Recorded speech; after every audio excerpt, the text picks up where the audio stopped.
Cayman, we got another piece of news to talk about. Let's Nintendo talk Switch about it. has now become the third best-selling console ever. You might say, Patrick, that sounds boring. It's just numbers. You're right. But I want to use this as an opportunity to talk about the Switch, celebrate its success, because I also think it's interesting Yeah. that they've now sold, I'm pulling from Sal Romano at Gamatsu, over 122 million units the Nintendo Switch has sold.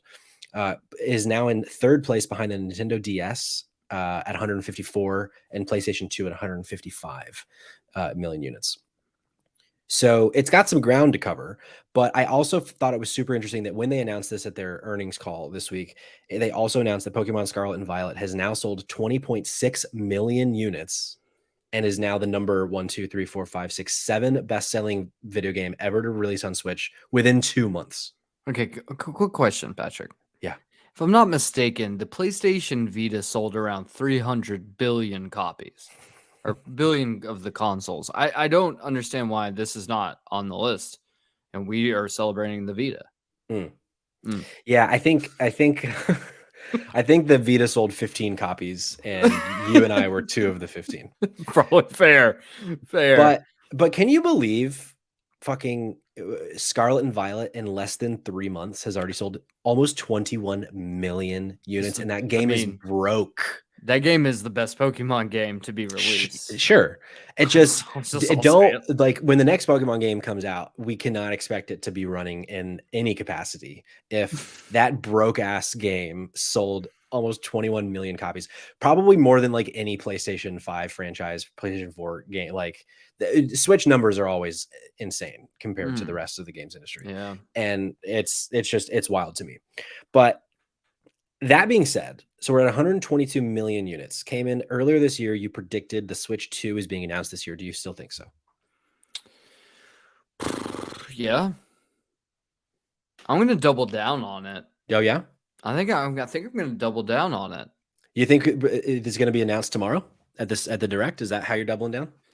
I mean, I don't think it'll be announced then, but like, I mean, I wouldn't be shocked if they announce it.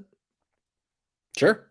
I mean, look, I think the thing is like we have to be, regardless of how well the Switch is selling, Nintendo knows the limitations on what the Switch can do.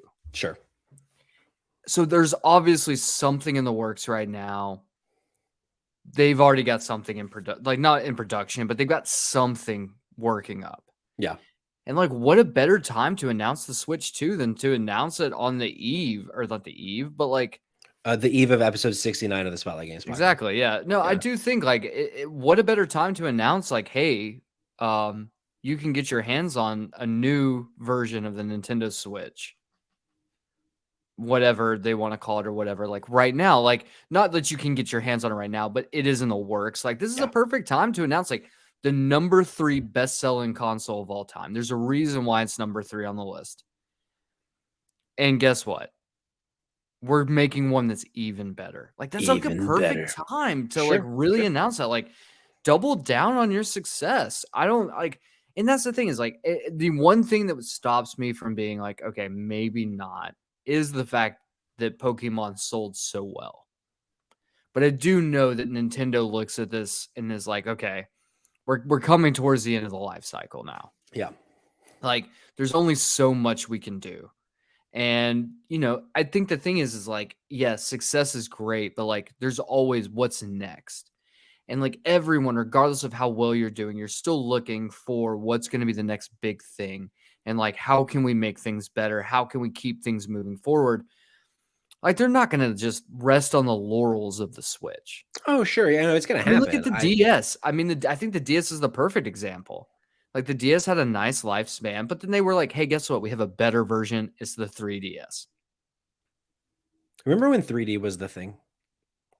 When 3D was the moment? I mean, I distinctly remember every single movie coming out in 3D, and it was really shitty because I had to wear glass.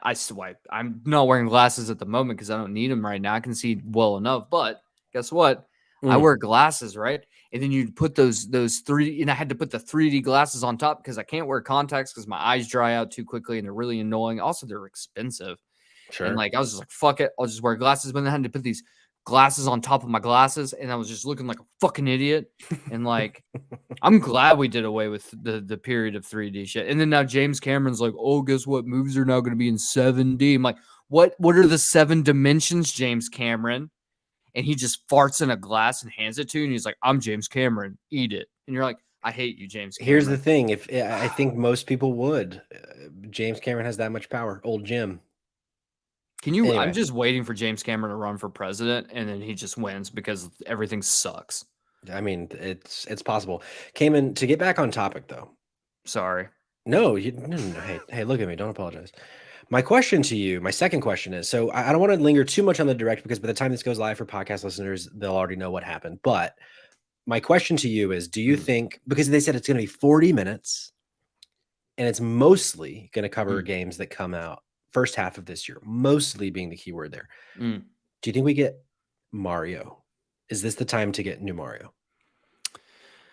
So I think my prediction that I made during our prediction episode was that Mario would be announced as the launch title of the Switch 2.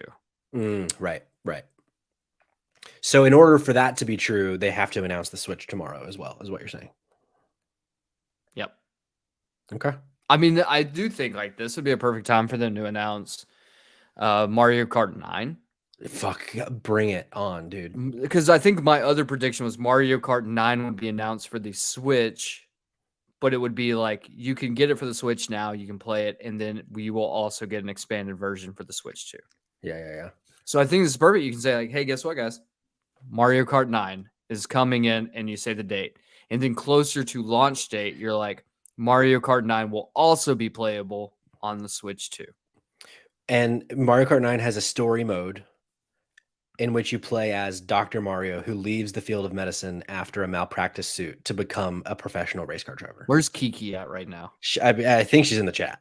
I just at least she was earlier. She's salivating at the thought of getting a little bit more. Can you imagine so many like racing games and like sports games? We're going to be talking about one at the very end of the show. Are introducing like story modes now. Could you imagine story mode Mario Kart? And the exact story I just described. I don't think there's a better story to tell than Dr. Mario leaving the practice because of a malpractice suit. Who do you think he malpracticed on? The people, the American people. They're just like, Dr. Mario. It's like starts as like a documentary, right?